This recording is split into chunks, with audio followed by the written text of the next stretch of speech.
I'm Nathan Williams, and I've been doing Bokoshi Compost for about 5 years now.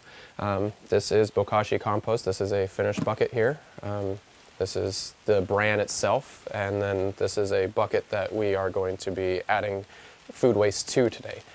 The bran is used in a variety of ways, and is actually any kind of bran. It can be a rice bran, it can be wheat bran, or even barley bran, just any kind of bran or carbon substrate.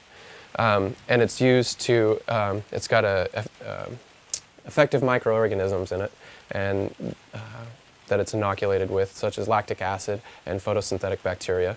And it's added to a food waste bin where you add your food waste, and the bacteria ferment the food waste. So you add it in small layers, about an inch thick. So you just add a little bit of food waste at a time. And you can add all kinds of food waste, meat, dairy, vegetables. It doesn't matter because it's all in an enclosed system and it's actually fermented. And you just add a little bit of bokashi to the top of it. And you'd want to mix it in. So I use a trowel and I just kind of chop it up and mix it in at the same time. Bokashi actually means fermented organic waste.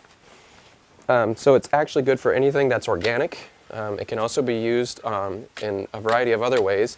In other countries, they're using it for reducing pet waste and farm waste from their animals. They're using it in the bedding to keep the smells down. And then it also helps to break down that stuff in a faster manner. Once it's all chopped up and you added the bokashi, you want to push it down to push the air out and to make sure that there's good contact between everything, because this is an anaerobic process, being that it's fermenting, which for compost you would say, well, that's very counterintuitive. However, a fermentation process is an okay process. It induces good bacteria into the system, and you'll notice a difference in smells. This one is a more acidic, more of a vinegary smell because it's actually finished. The mold on the top is completely okay. It's a white mold. If you see a green mold, that's not as good. That means that your bokashi went rancid, which there's a possibility of reasons why that might have happened. Some of them being temperature. I do have a rancid bucket, and I think that might have had a lot to do with it because it was out over winter. So I don't think the fermentation process was at ideal temperatures, which is 60 to 90 degrees. Leachate is the liquid that drains off of the bokashi. Can be used as a fertilizer.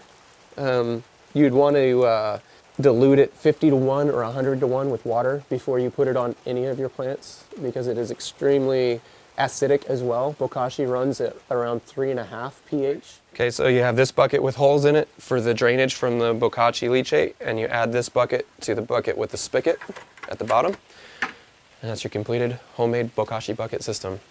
It's bokashi. It's pretty awesome. You can put dead animals in there. You just gotta chop them up a little bit.